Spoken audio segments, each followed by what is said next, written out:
Hello friends, welcome once again. और friends, आज हम स्वागत करते हैं अपने यूट्यूब चैनल मैथ्स मूवी पर।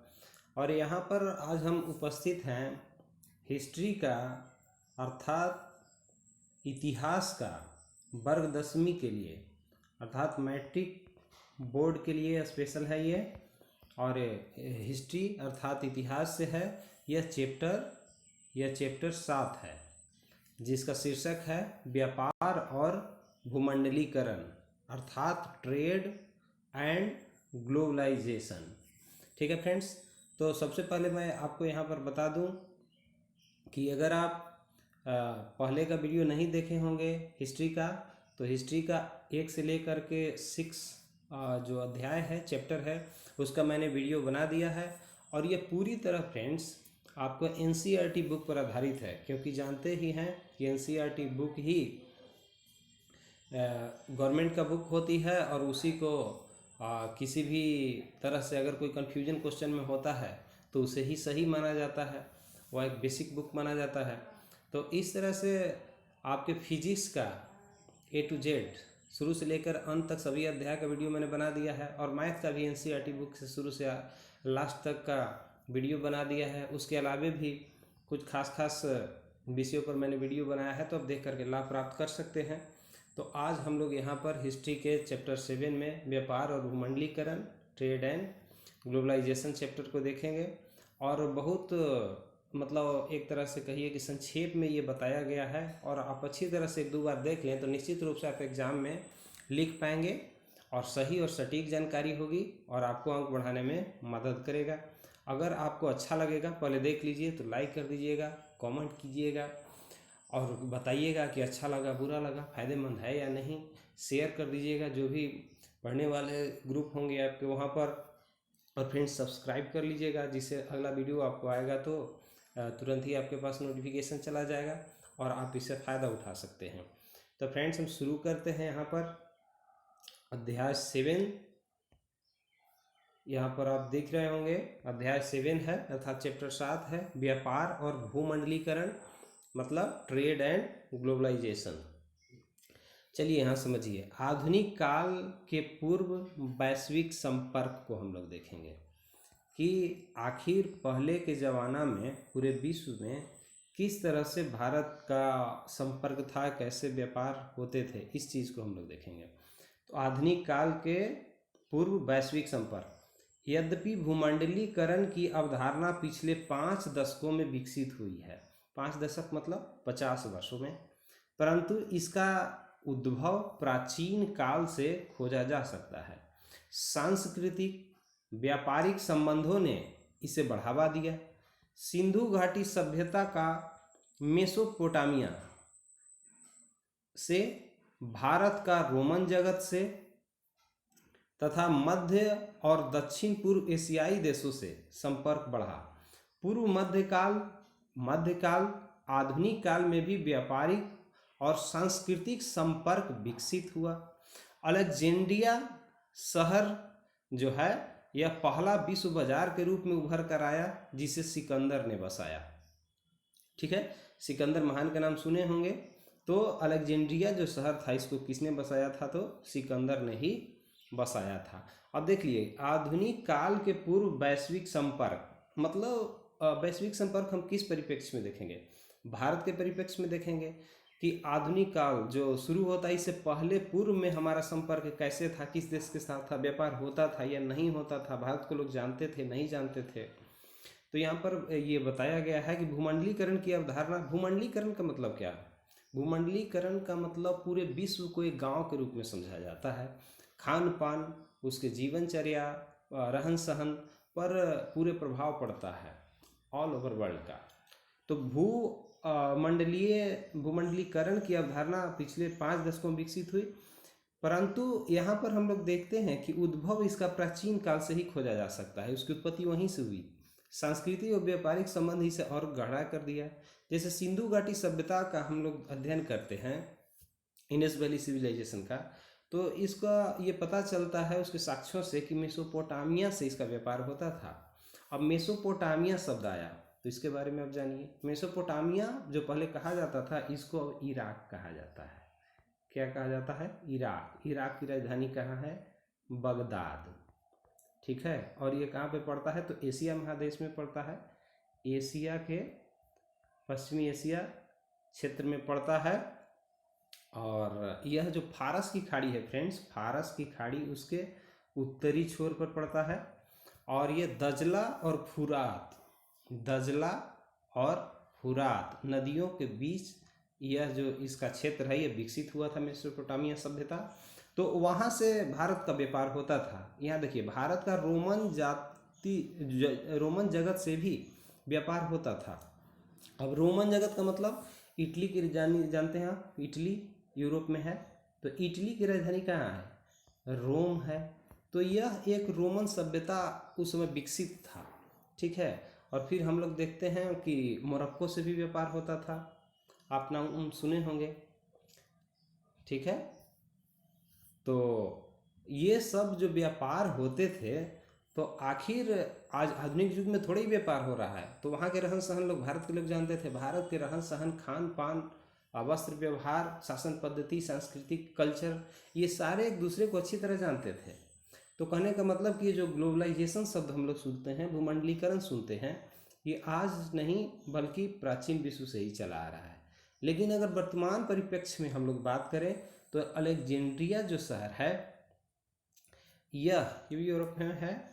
तो यह शहर पहला विश्व बाजार के रूप में उभर कर के सामने आता है, और जिसको स्थापित किसने किया था? तो महान सिकंदर ने किया था। तो इस बात को समझना है। अच्छा, एक चीज़ और देख लीजिए कि विश्व बाजार, आप एक नाम सुन रहे होंगे, यहाँ पर हम बताते हैं फिर से आपको। तो विश्व बाजार यह क्या है? विश्व बाजार, तो विश्व बाजार उस तरह के बाजारों को हम विश्व बाजार कहेंगे जहां विश्व के सभी देश की वस्तुएं आम लोगों की खरीदने के लिए उपलब्ध हो। जैसे भारत की आर्थिक राजधानी कहाँ है? बम्बई है, और बम्बई में पूरे विश्व के लोग आते हैं ना, और वो सामान आसानी से खरीद सकते हैं, वहाँ बेच भी सकते हैं, तो हम उसे विश्व बाजार कहेंगे। समझ में आ गई बात? अच्छा, वाणिज्यिक व्यापार या वाणिज्यिक क्रांति व्यापार जो हुआ, इस क्षेत्र में होने वाला अभूतपूर्व विकास और विस्तार जो जल और स्थल दोनों मार्ग से संपूर्ण विश्व तक पहुंचा। इसका केंद्र कहाँ था? तो इसका केंद्र यूरोप में था, और यूरोप में भी कहाँ था? तो इंग्लैंड में था। हम लोग जानते थे कि पहले भारत का व्यापार जो होता था वह रेशम मार्ग से होता था। जैसे मान लेते हैं एशिया है, यूरोप है, तो इस तरह से होता था ना। लेकिन जब 1498 में वास्को डी गामा समुद्री मार्ग से जब आया, तो फिर ये दोनों रास्ते पता चल गए, समुद्री मार्ग से भी होने लगा और स्थल मार्ग से भी होने लगा। तो हम आगे बढ़ते हैं इसमें, और जो सारी बातें जो भी मैं बताता हूँ इसके अलावा इसको ध्यान से सुनिएगा, आपको काफ़ी मदद करेगा नॉलेज बढ़ाने में भी, और एग्जाम में तो करेगा ही। देखिए, रेशम मार्ग की चर्चा यहाँ पर हो रही थी ना, आ गया रेशम मार्ग का व्यापार में महत्व। तो ईसा के आरंभिक सदियों में, ईसा मतलब ईसवी सन जब शुरू हुआ, आरंभिक मतलब शुरुआती दौर में व्यापार में रेशम मार्ग का महत्व बढ़ा। रेशम मार्ग नाम इसलिए पड़ा कि इस मार्ग से चीनी रेशम एवं अन्य महत्वपूर्ण सामानों का व्यापार होता था। इस मार्ग द्वारा स्थल और समुद्री मार्ग से मध्य एशिया, दक्षिण पूर्व एशिया, यूरोप, अफ्रीका जुड़ गए। 15वीं शताब्दी तक यह एशिया से यूरोप को जोड़ने वाला प्रमुख व्यापारिक मार्ग बन गया। समझ रहे ना? अब ये जो रेशम मार्ग था, जो स्थल मार्ग से होकर के यूरोप से लोग चला आते थे, आपको अफ्रीका से लोग आ जाते थे, कहाँ? एशिया में, अर्थात भारत में। तो भारत मतलब एशिया का ही एक अंग है ना, एशिया का ही एक देश है। तो हम यह भारत के परिप्रेक्ष्य में पढ़ रहे हैं। तो इस सबों का जो व्यापार था स्थल मार्ग से समुद्री मार्ग दोनों से जुड़ा हुआ था। एशिया से यूरोप को जोड़ने वाली प्रमुख समुद्री ये व्यापारिक मार्ग बना। कौन? रेशम मार्ग। रेशम मार्ग कौन सा है? स्थल मार्ग है। समझ में आ रहा है क्यों इसको रेशम मार्ग कहा गया? क्योंकि चीनी रेशम और अन्य महत्वपूर्ण सामानों का व्यापार इससे होता था। समझ में आ रही है बात? ये समुद्री मार्ग तो जान रहे हैं कि अटलांटिक महासागर होते हुए 1498 में वास्को डी गामा जो पुर्तगाल के निवासी था, सो आपको इंडिया में आया था। तो व्यापारिक मार्ग जो था, स्थल मार्ग भी जानकारी हो गई, उससे भी होती थी और समुद्री मार्ग से भी। अब आइए खाद्यान्नों का आदान प्रदान। यहाँ पर हम लोग देखते हैं कि जब विश्व बाजार होने लगा तो खाद्यान्नों का आदान प्रदान किस प्रकार एक दूसरे का सहायक बना। आपसी संपर्क से खाद्यान्न एक दूसरे देश में ले जाए गए। झटपट तैयार होने वाले खाद्य पदार्थ नूडल्स का मूल स्थान चीन है। पास्ता को अरब यात्री सिसिली ले गए। आलू, सोयाबीन, मूंगफली, मक्का, टमाटर, मिर्च, शकरकंद यूरोप से भारत आए।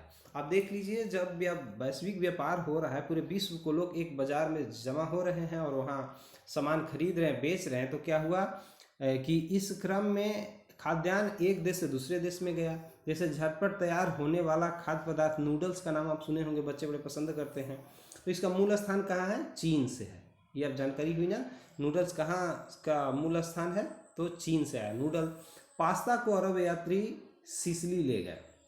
ठीक है, पास्ता जो खाने वाला खाद्य पदार्थ है ना, अरब यात्री सिसिली ले गए। और वहीं आलू, सोयाबीन, मूंगफली, मक्का, टमाटर, मिर्च, शकरकंद यूरोप से ये सब भारत आ गए। जैसे कि हम लोग जानते हैं ना, पुर्तगाल वालों ने आलू लगाया यहाँ। तो अब आगे बढ़ते हैं। आरंभिक उपनिवेशिक पर इसका प्रभाव किस तरह से पड़ा? भौगोलिक खोजों ने उपनिवेशीकरण को बढ़ावा दिया।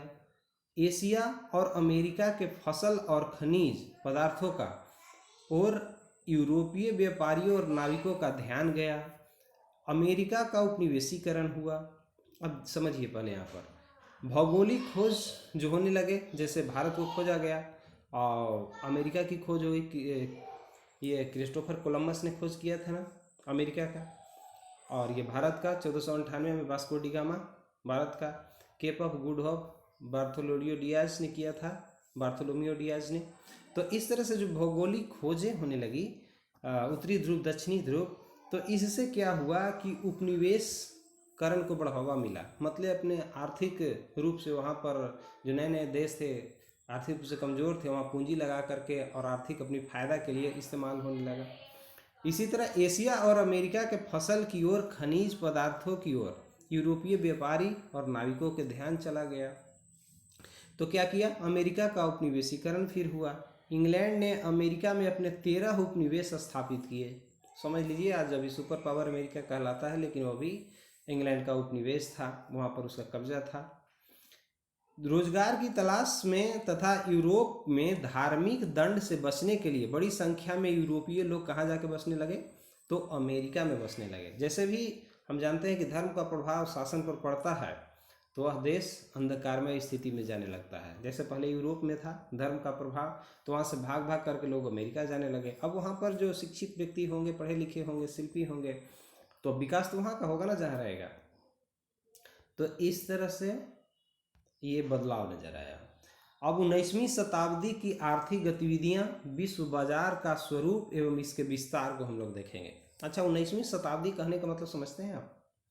कहने का मतलब होता है 1800 से लेकर के 1900 तक, ये 19वीं शताब्दी इसको हम लोग बोलेंगे। ठीक है, तो 19वीं सदी की वैश्विक अर्थव्यवस्था की मुख्य विशेषता क्या थी?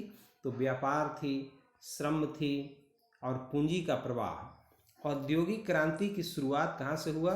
इंग्लैंड से हुआ। हम लोग जानते हैं कि 18वीं सदी के उत्तरार्ध में यहाँ औद्योगिक क्रांति हुई, जिसके वजह से इन्होंने क्या उपनिवेशीकरण और साम्राज्यवादी नीति अपनाई, धीरे धीरे आगे बढ़ करके हुआ। तो ये श्रम, पूंजी और व्यापार, ये तीनों विश्व बाजार के लिए आवश्यक तत्व उपलब्ध हुए। अब हम लोग यहाँ देखते हैं विश्व अर्थव्यवस्था का आरंभ, कार्ल लॉ और इसका प्रभाव। ठीक है, कार्ल का मतलब फसल होता है, ला कानून, फसल के लिए कानून, और इसके प्रभाव को देखेंगे। तो ब्रिटेन में कृषि उत्पादों के मूल्य में वृद्धि हुई। कृषि उत्पाद जो होता है उसका मूल्य बढ़ने लगा, जो खेती से उत्पन्न होते थे अनाज उसका, और उससे जो संबंधित सामान बनते थे, जिससे बड़े कृषक और भूस्वामी लाभान्वित हुए। जाहिर सी बात है, जो बड़े बड़े क्या कहते हैं कृषक होंगे, किसान होंगे, जब उसके प्रोडक्ट्स को ज़्यादा दाम मिलेंगे तो उसको फ़ायदा होगा। भूस्वामी लाभान्वित हुए, क्योंकि ज़्यादा से ज़्यादा ज़मीन रहेगा तो ज़्यादा से ज़्यादा माल उत्पादन करेंगे, अनाज उत्पादन करेंगे, तो ज़्यादा लाभ हो रहा है तो फायदेमंद होगा, लाभान्वित होगा ही। ब्रिटेन में खाद्यान्न के आयात को प्रतिबंधित करने के लिए कौन लॉ पारित किया गया? ठीक है, ब्रिटेन में खाद्यान्न को आयात करने के लिए मतलब हुआ कि अब जो खाद्यान्न बाहर से आएगा उसको प्रतिबंध लगा दिया गया।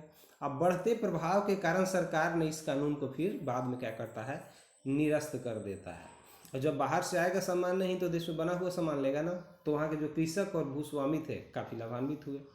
अब आइए देखते हैं कॉर्न लॉ के निरस्तीकरण के प्रभाव। जब कॉर्न लॉ को रिजेक्ट कर दिया गया तब उसका क्या प्रभाव पड़ता है।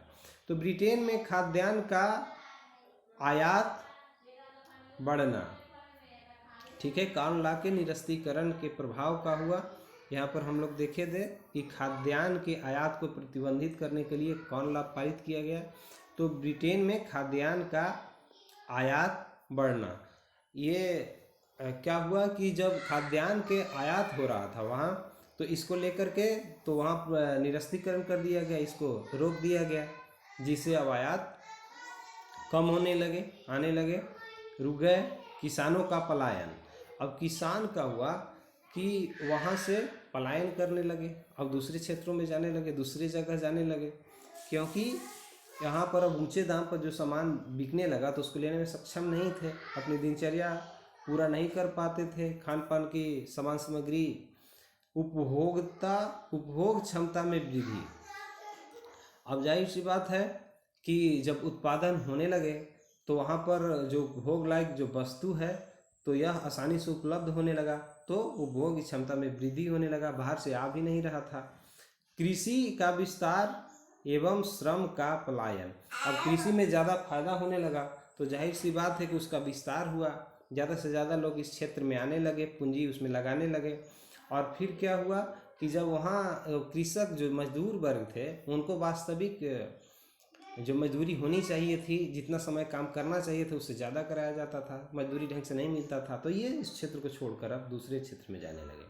परिवहन के साधनों एवं पूंजी की व्यवस्था, अब उनके माल जब उत्पादन हो रहे हैं तो क्या करेंगे, अपने माल को दूसरी जगह पहुंचाएंगे, तो उसके लिए यातायात के साधन अच्छा होना चाहिए और पूंजी की व्यवस्था भी होने लगी, फिर तभी तो वो विकास कर पाएंगे, पूंजी लगा पाएंगे।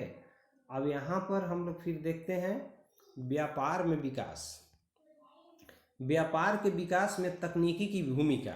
अब व्यापार का विकास कैसे हुआ, तो माल ढुलाई के लिए परिवहन के साधन में सुधार हुए। जाहिर सी बात है कि नई नई भौगोलिक खोजें तो हुई भी, लेकिन नए मशीनों का आविष्कार, जैसे जेम्स वाट जानते हैं वाष्प इंजन का आविष्कार किया, उस तरह से फिर नए नए मोटर कार वगैरह ये सब आने लगे, तो जिससे माल एक जगह से दूसरे जगह ले जाने में काफ़ी सहूलियत हुई। इस तरह से व्यापार को तेज़ी से विकास हुआ, अब सामान जल्दी से ही दूसरी जगह पहुंच जाने लगा, जैसे रेलवे लाइन का विकास हो गया। तो इस तरह से मांस के व्यापार में रेफ्रिजरेटर का व्यवहार, अब रेफ्रिजरेटर का भी खोज हो चुका था, तो क्या हुआ, मांस को इसमें रख दिया जाता था कुछ समय के लिए, जिससे ये खराब नहीं होता था। और चूंकि माल ढुलाई के लिए परिवहन की भी अच्छा व्यवस्था होने लगा, तो एक जगह से दूसरे जगह माल आराम से पहुंच जाता था, अब व्यापारी को फायदा होता था, माल बर्बाद भी नहीं होता था। तो ये तकनीकी विकास के कारण ये संभव हुआ, व्यापार ज़्यादा होने लगे। इसके बिना क्षति पहुंचाए मांस यूरोप भेजा जाने लगा। अभी बताया ना कि जो रेफ्रिजरेटर आया तो माल तो सड़ेगा नहीं, जो भी मांस होगा तो ये तो जल्दी सड़ने वाली चीज़ है, लेकिन उसमें जब रख करके और फिर जल्दी से भेज दिया जाएगा, परिवहन व्यवस्था अच्छा होने के कारण, तो इसका और भी व्यापार तेज़ी से बढ़ा, मांस की कीमतें घटी और इसका उपयोग बढ़ गया। अब जाहिर सी बात है कि एक जगह से दूसरे जगह आराम से माल चला जा रहा है, तो कीमत जब ज़्यादा बाज़ार में माल हो जाएगा तो कीमत तो घटेगा ही, और फिर आम लोग भी इसको इस्तेमाल कर सकता था। अब आते हैं अफ्रीका और एशिया में उपनिवेशवाद की हम लोग चर्चा करते हैं। अफ्रीका और एशिया में उपनिवेशवाद, तो यहाँ देखिए कि यूरोपीय शक्तियों ने सैनिक अभियानों और व्यापार द्वारा अफ्रीका की आपसी सैनिक बंटवारा कर लिया, वहाँ के आर्थिक संसाधनों पर अधिकार कर लिया तथा उपनिवेश विश्व अर्थव्यवस्था से जुड़ गए। यूरोप में जो भी शक्ति थे, जो साम्राज्यवादी थे, जैसे फ्रांस था, आपको इटली थे, जर्मनी था, और ये पुर्तगाल वगैरह जो था, ब्रिटेन था, तो ये क्या किया, सैनिक अभियान और व्यापार के द्वारा अफ्रीका का आपसी सैनिक बंटवारा कर लिया। मतलब इस तरह से बांट लिया कि इतने क्षेत्र पर हम रहेंगे, इतने क्षेत्र पर तुम रहना। वहाँ के आर्थिक संसाधनों पर भी अधिकार कर लिया। उपनिवेश हो गया अब अफ्रीका किसका? यूरोपीय शक्तियों का। तो इस तरह से वहाँ दोहन होने लगा, शोषण होने लगा। अब भारत से श्रम प्रवाह देखिए कैसे हो रहा है। भारत के मजदूर को अब कहाँ भेजने जाने लगा, इस चीज़ को हम लोग यहाँ पर समझेंगे। तो फ्रेंड्स यह हुआ कि भारत से जो श्रम प्रवाह है, गिरमिटिया मजदूर बिहार के पश्चिमी क्षेत्र से भेजे जा रहे थे। गिरमिटिया मजदूर क्या थे? तो अनुबंधित श्रमिक थे। मतलब उनसे एक क्या किया जाता है, एक बॉन्ड बनाया जाता था, एक बॉन्ड बना दिया जाता, अनुबंधित इनको कर दिया जाता था। और उसको कहाँ भेजा जाता था? तो असम के चाय बागानों में, कैरेबियाई द्वीप समूह में, मॉरिशस भेजा जाता था, फिजी भेजा जाता था, श्रीलंका, मलाया ले जाए गए, सबको मजदूर को भेजे गए। और होसे मेला, रास्ता फरियाद और चटनी म्यूजिक द्वारा भारतीय और विदेशी संस्कृति तत्वों का समागम हुआ। और जाहिर सी बात है कि यहाँ से लोग दूसरे जगह जाएंगे तो उसका संस्कृति ग्रहण करेंगे, और वहाँ से लोग यहाँ आएंगे तो इसकी भी संस्कृति ग्रहण करेंगे। तो उसी में ये था आपको होसे मेला, रास्ता हरियाणवाद, चटनी म्यूजिक, भारतीय और विदेशी संस्कृति तत्वों का समागम होने लगा, एक दूसरे में मिलने लगा। अच्छा, औद्योगिक क्रांति में क्या हम लोग जानते हैं कि औद्योगिक क्रांति वाष्प शक्ति से संचालित मशीनों द्वारा बड़े बड़े कारखानों में व्यापक पैमाने पर वस्तुओं का उत्पादन होने लगा। तो क्या हुआ कि इसका केंद्र इंग्लैंड था, और फिर 1750 के बाद यह कुछ ज़्यादा बड़े पैमाने पर उत्पादन होने लगा, क्योंकि औद्योगिक क्रांति इंग्लैंड में ही हुई थी। तो फिर व्यापार और तेज़ी से बढ़ा।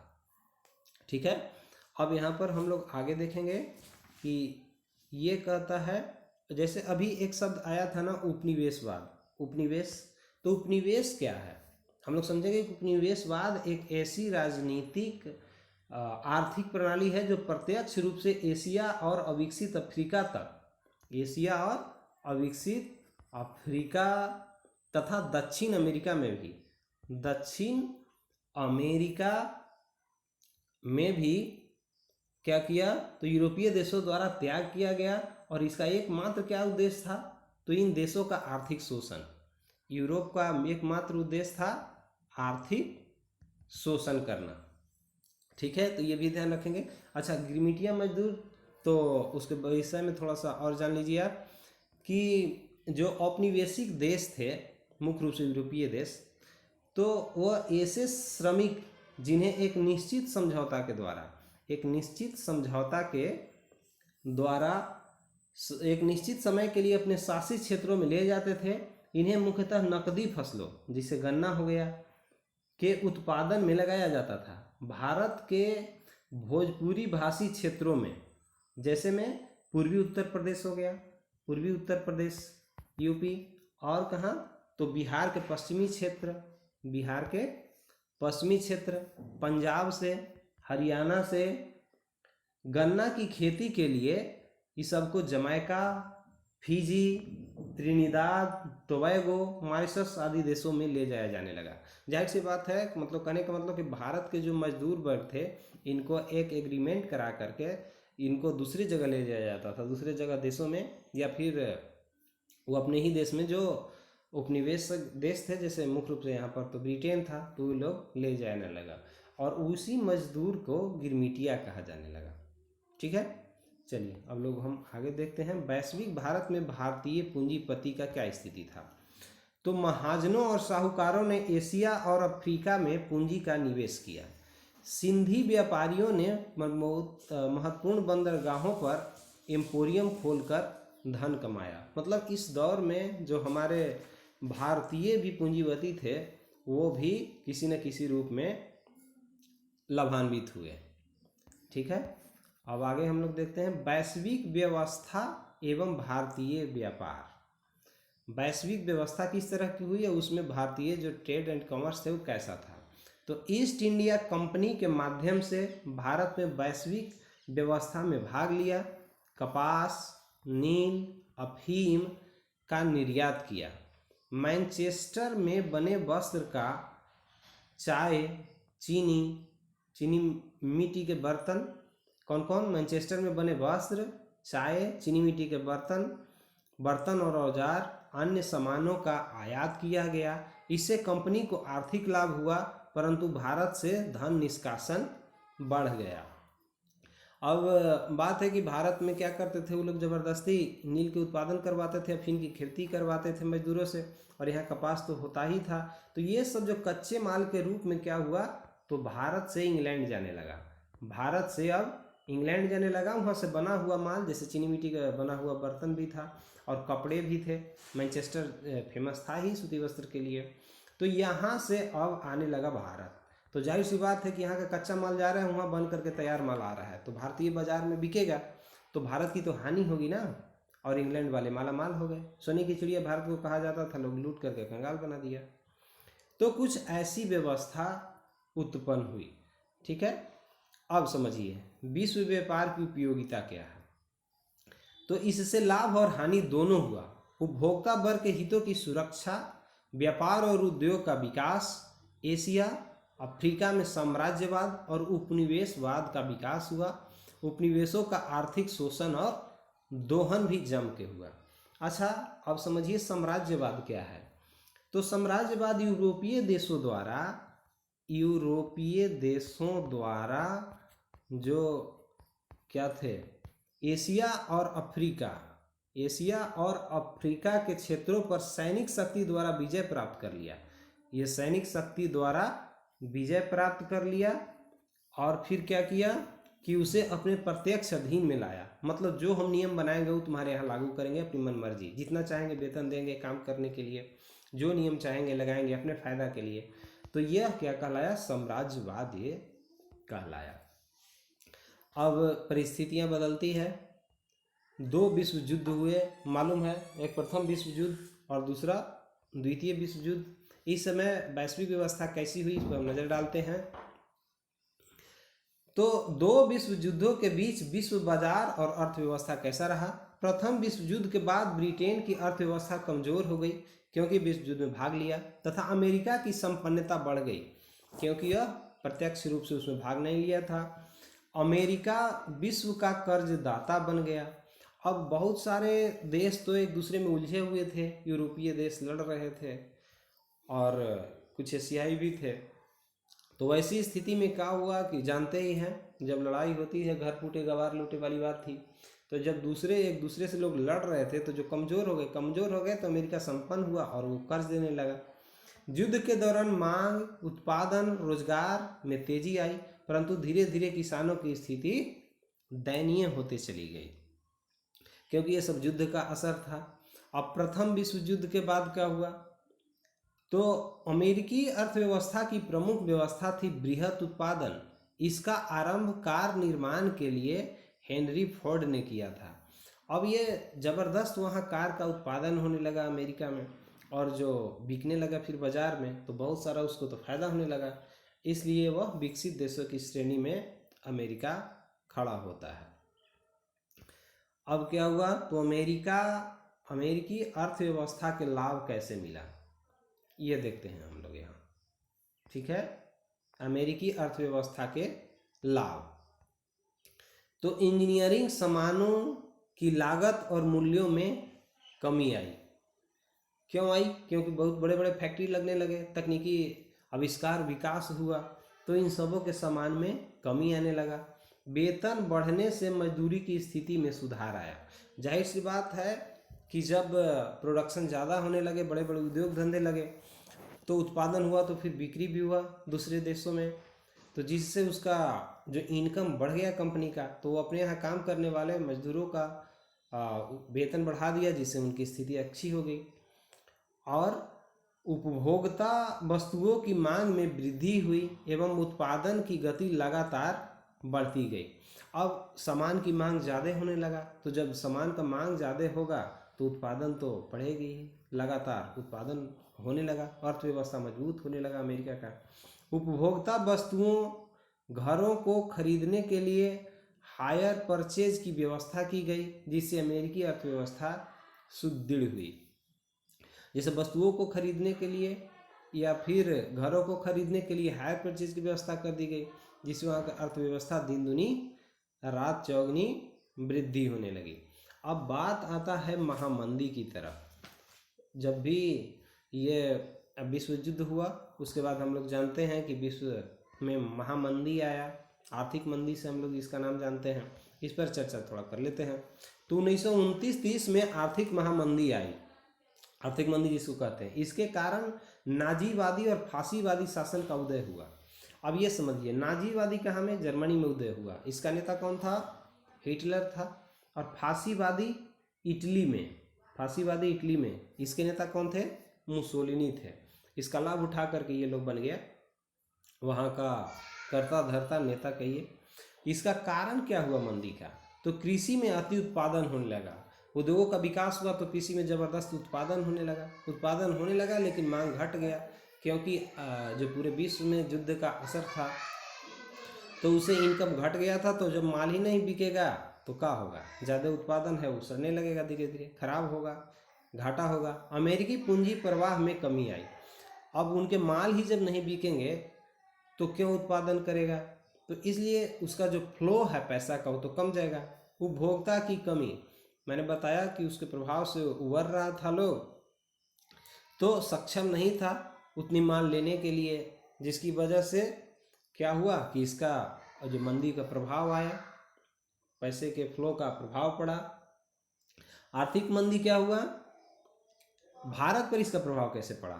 तो व्यापार में गिरावट आने लगा, क्योंकि यहाँ तो भारत ब्रिटेन का गुलाम था, तो उसके पास भी आर्थिक स्थिति में कमी आई, क्योंकि युद्ध में वह शामिल था। कृषि उत्पादन के मूल्य में कमी आई और बंगाल का पटसन उद्योग नष्ट हो गया। जाहिर सी बात है कि जो पटसन उद्योग था, कृषि से संबंधित उद्योग था, अब इसको जो मंदी से दौर से गुजर रहा था तो यहाँ से माल ज़्यादा ले नहीं जा पा रहे थे लोग, तो फिर क्या होगा? इसका तो नुकसान ही होगा। भारत में सोने का निर्यात बढ़ गया, क्योंकि इंग्लैंड चाहता था कि अपने सोने की कमी को पूरा करना चाहता था, और यहाँ पर उसका साम्राज्य था ही, तो आसानी से यहाँ वो व्यापार के जरिए यहाँ से सोना को भेजने लगा इंग्लैंड में। विश्व पर क्या प्रभाव पड़ा? तो बैंकिंग व्यवस्था लगभग नष्ट हो गया, लाखों के बैंक दिवालिया हो गए, निर्धनता और बेरोजगारी आई। अब जो व्यापार होता था, उद्योग धंधा धीरे धीरे कम होने लगे, बंद होने लगे, बैंकिंग सेक्टर बंद होने लगे, तो ऐसे में रोजगार घटेगा ही और बेरोजगारी फिर बढ़ेगी, भुखमरी बढ़ेगी। ब्रिटेन और जर्मनी से सबसे ज़्यादा प्रभावित था, क्योंकि ये लोग उस युद्ध में बढ़ चढ़ कर भाग लिए थे। अच्छा, आर्थिक मंदी क्या है? तो अर्थतंत्र में आने वाली वैसी स्थिति जब उसके तीनों आधार कौन कौन? तो कृषि, उद्योग और व्यापार का विकास अवरुद्ध हो जाए, मतलब रुक जाए। लाखों लोग बेरोजगार हो गए, बैंकों और कंपनियों का दिवाला निकल गया, और वस्तु और मुद्रा दोनों की बाजार में कोई कीमत नहीं रही, इसलिए आर्थिक मंदी आई। अच्छा, अब आगे हम लोग बढ़ते हैं, इसमें और क्या जानना है। अब यहाँ पर आते हैं युद्धोत्तर विश्व।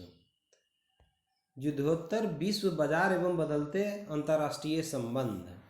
तो 1920 से 1929 में आर्थिक संपन्नता का काल था, क्योंकि 14 से 18 तक प्रथम विश्व युद्ध समाप्त हो जाता है, इसके बाद लोग अपने अपने विकास कार्य में लग जाते हैं। 1929 से 45 में क्या हुआ? आर्थिक मंदी एवं इसके प्रभाव से मुक्त होने के प्रयास अमेरिका में रूजवेल्ट की न्यू डील आई। रूजवेल्ट कौन था? तो अमेरिका का राष्ट्रपति था, और इसने न्यू डील लाया। तो न्यू डील क्या है? न्यू डील एक नया शब्द आपको सुनने में आ रहा होगा। तो वो क्या किया कि एक जो ये थे फ्रैंकलिन डी रूजवेल्ट, जो अमेरिका के राष्ट्रपति थे, वे जन कल्याण की एक बड़ी योजना से संबंधित नई नीति, जिसमें आर्थिक क्षेत्र के अलावा राजनीतिक और प्रशासनिक नीतियों को भी नियमित किया गया, ये एक न्यू डील के अंतर्गत था। ये एक नया शब्द के रूप में था। ठीक है, अब यहाँ पर पढ़ते हैं युद्धोत्तर अंतर्राष्ट्रीय आर्थिक व्यवस्था। युद्ध के बाद अंतर्राष्ट्रीय आर्थिक व्यवस्था किस तरह से हुई? तो दो मुख्य तत्व इसमें थे। आर्थिक स्थिरता बनाए रखने के लिए सरकारी हस्तक्षेप जरूरी हो गए, क्योंकि दिनों दिन जो ये मंदी का दौर हो रहा था, रोजगार घट रहे थे, उत्पादन बंद हो रहा था, कंपनियां बंद हो रही थी, बैंक डूब रहे थे। अंतर्राष्ट्रीय आर्थिक संबंधों को सुनिश्चित करने में सरकार की भूमिका पर बल दिया जाने लगा। सरकार अपने स्तर से प्रयास करने लगा। 1944 में ब्रेटन वुड्स संयुक्त राष्ट्र मौद्रिक एवं वित्तीय सम्मेलन आयोजित हुआ, जिसमें से 2 संस्थान आया। कौन कौन से संस्था का उद्भव हुआ? तो ब्रेटन वुड्स सम्मेलन के आधार पर ही अंतर्राष्ट्रीय मुद्रा कोष IMF का मतलब इंटरनेशनल मॉनेटरी फंड एवं विश्व बैंक की स्थापना 1944 में की गई। ये अंतर्राष्ट्रीय मुद्रा कोष वाशिंगटन DC में है, ठीक है। विश्व बैंक भी वही है, अमेरिका में। इसके उद्देश्य क्या थे? तो राष्ट्रीय मुद्राओं को विनिमय दर निर्धारित करना था और विकसित देशों को कर्ज उपलब्ध कराना था, जिससे मंदी के दौर से वो उबर सके, ठीक है। अब हम लोग आगे बढ़ते हैं, 1950 के दशक की बात करते हैं। तो यहाँ पर हम लोग देखते हैं कि 1950 के दशक के बाद परिवर्तन क्या है? तो 1945 से 60 के दशक के बीच अंतर्राष्ट्रीय आर्थिक संबंध कैसे थे? तो साम्यवादी एवं पूंजीवादी विकास। साम्यवादी व्यवस्था कहाँ में था? रूस में था। साम्यवादियों का रूस प्रतिनिधित्व कर रहा था और पूंजीवादियों का अमेरिका प्रतिनिधित्व कर रहा था।